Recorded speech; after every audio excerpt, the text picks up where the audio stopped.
안녕하세요. 할렐루야 교회 성도 여러분, 이번 한 주는 참 감사한 시간이었습니다. 네 분의 목사님을 통해 영적인 양식을 먹고 또 하나님을 바라볼 수 있는 귀한 시간이었지요. 오늘은 에스겔서 3장을 통하여서 함께 은혜 받고자 합니다. 16절과 17절 말씀인데요. 7일 후에 여호와의 말씀이 내게 임하여 이르시되 인자야, 내가 너를 이스라엘 족속의 파수꾼으로 세웠으니 너는 내 입의 말을 듣고 나를 대신하여 그들을 깨우치라. 아멘. 오늘 본문은 1장과 2장에 이어서 계속해서 에스겔이 선지자로 부르심을 받는 장면입니다. 하나님은 어두웠던 그 시대, 즉 이스라엘 백성이 바벨론으로 포로되어 끌려갔으면서도 하나님의 말씀을 듣지 않고 그 패역한 행동을 하는 그러한 시대에 하나님께서는 이 에스겔을 불러서 하나님의 말씀을 전하게 하시는 것입니다. 에스겔의 시대뿐만 아니라 오늘날도 여전히 어두운 시대를 살고 있지요. 이 시대를 디모데후서는 이렇게 기록합니다. 너는 이것을 알라. 말세에 고통하는 때가 이르러 사람들이 자기를 사랑하며 돈을 사랑하며 자랑하며 교만하며 비방하며 부모를 거역하며 감사하지 아니하며 거룩하지 아니하며 무정하며 원통함을 풀지 아니하며 모함하며 절제하지 못하며 사나우며 선한 것을 좋아하지 아니하며 배신하며 조급하며 자만하며 쾌락을 사랑하기를 하나님 사랑하는 것보다 더하며 경건의 모양은 있으나 경건의 능력은 부인하니 이 같은 자들에게서 내가 돌아서라.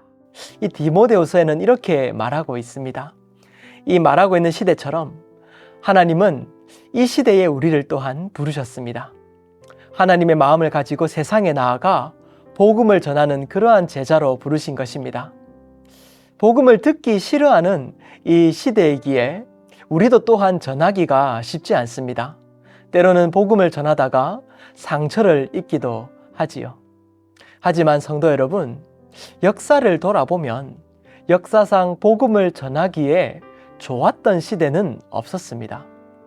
복음의 능력이 그렇게 왕성하였던 초대교회도 많은 핍박과 또 시련을 이기며 성령의 역사를 써갔던 것입니다. 에스겔의 이름의 뜻은 하나님이 강하게 하실 것이다 라고 하는 뜻을 가지고 있습니다. 그는 한 30세 정도의 부르심을 받았는데요. 이 에스겔은 그 나이에 부르심을 받아서 그 또한 하나님의 말씀을 전하는 것이 두려웠을 것입니다. 그것을 알 수 있는 것이 7절부터 9절인데요. 그러나 이스라엘 족속은 이마가 굳고 마음이 굳어 내 말을 듣고자 아니하리니 이는 내 말을 듣고자 아니함이니라. 보라, 내가 그들의 얼굴을 마주보도록 내 얼굴을 굳게 하였고 그들의 이마를 마주보도록 내 이마를 굳게 하였으되 내 이마를 화석보다 굳은 금강석같이 하였으니 그들이 비록 반역하는 족속이라도 두려워하지 말며 그들의 얼굴을 무서워하지 말라 하시니라. 하나님이 그를 향하여 두려워하지 말라고 하시는 것입니다. 그리고 그를 그 이름처럼 담대하고 강하게 하십니다. 그러니 사랑하는 여러분, 우리는 복음을 전하다가 낙심하고 두려워할 것이 아니라 우리 안에 역사하시는 하나님을 붙들고 우리를 강하게 하시는 하나님의 능력을 붙들고 복음의 역사를 써나가시는 여러분 되시기를 축복합니다. 그렇다면 부르심을 받은 전도자는 어떻게 이 복음의 역사를 써나갈 수 있을까요? 오늘 본문에서는 이것에 대해서 우리에게 알려주고 있습니다. 먼저 말씀을 붙들어야만 합니다. 오늘 이 3장을 살펴보면 하나님께서는 에스겔 앞에 두루마리를 펼치시는 것을 보게 됩니다.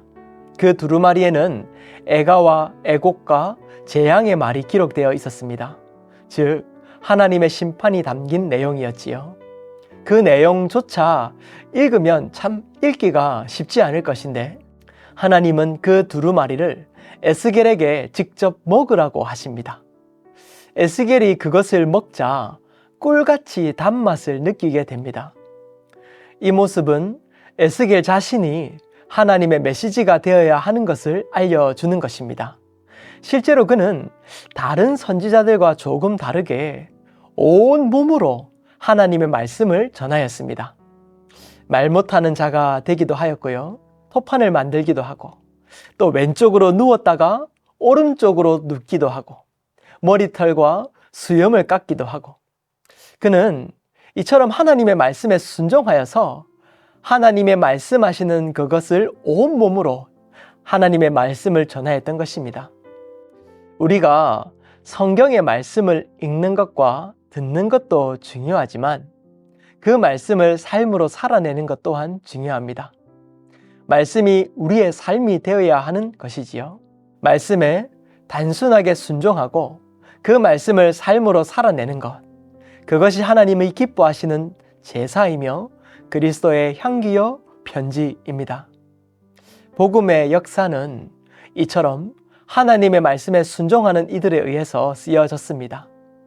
오늘날 우리에게도 주어진 사명이 있습니다. 어두운 세상 속에서 복음을 전하는 사명 말입니다. 말씀에 순종함으로 우리 또한 복음의 역사를 써나가야만 할 것입니다. 두 번째로 성령의 능력을 받아야만 합니다. 오늘 14절을 보면 주의 영이 나를 들어 올려 데리고 가시는데 내가 근심하고 분한 마음으로 가니 여호와의 권능이 힘있게 나를 감동시키더라. 하나님을 향한 찬양이 울려 퍼지는 가운데 주의 영이 에스겔을 들어 올려 가십니다. 그때 에스겔은 근심하고 분한 마음이 되었습니다. 주의 영이 임할 때에 비로소 에스겔은 하나님의 말씀을 거역하고 있는 이 이스라엘 민족의 영적인 모든 상태를 보았고 느낄 수가 있었기 때문입니다.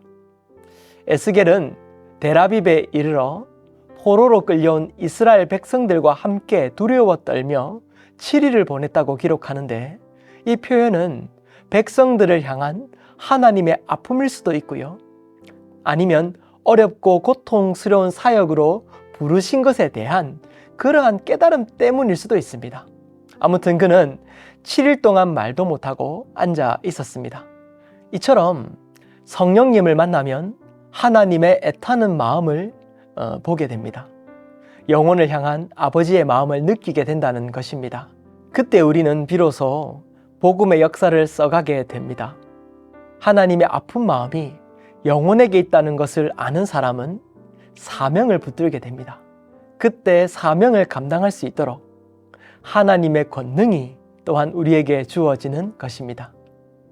세 번째로 우리를 파수꾼으로 부르십니다. 이 파수꾼의 임무는 성벽 높은 곳에 서서 눈앞에 닥친 위험을 성 안의 사람들에게 알려주는 것입니다. 만일 적의 침입을 제대로 경고하지 못하면 그 성에 임한 그 비참한 결과에 대한 것은 파수꾼의 책임인 것입니다. 에스겔은 파수꾼으로 부르심을 받는데요, 이 히브리어로 이 파수꾼은 초페인데 이 뜻은 날카로운 눈으로 보는 것, 즉 감찰하는 것입니다. 그는 사명을 받은 자로 이스라엘을 향해서 경고해야 하는 그러한 사명이 있는 것이지요. 17절을 보면 인자야 내가 너를 이스라엘 족속의 파수꾼으로 세웠으니 너는 내 입의 말을 듣고 나를 대신하여 그들을 깨우치라. 말씀에 나를 대신하여 라고 하는 말씀이 있는데요, 이것은 하나님의 말씀을 바르게 전해야 하며 그에게 하나님의 대리인으로서의 권위가 주어진다는 것입니다. 오늘날 우리도 하나님은 파수꾼으로 부르십니다. 말씀을 올바르게 전하며 하나님의 권능이 늘 삶에 머물도록 우리는 기도해야만 할 것입니다. 우리는 하나님의 마음을 바르게 알아 하나님의 말씀을 전하는 전도자로 서야만 할 것입니다. 에스겔의 말씀처럼 우리도 이러한 능력에 머무는 삶, 그러한 삶 되기를 축복합니다. 기도하겠습니다. 사랑하는 하나님 아버지, 오늘 에스겔 3장을 통해 어두운 시대에 빛을 밝히는 사명을 깨닫게 하시니 감사합니다. 이 땅을 사는 동안 삶을 통해서 오직 하나님께 영광을 돌리게 하소서. 예수님 이름으로 기도합니다. 아멘.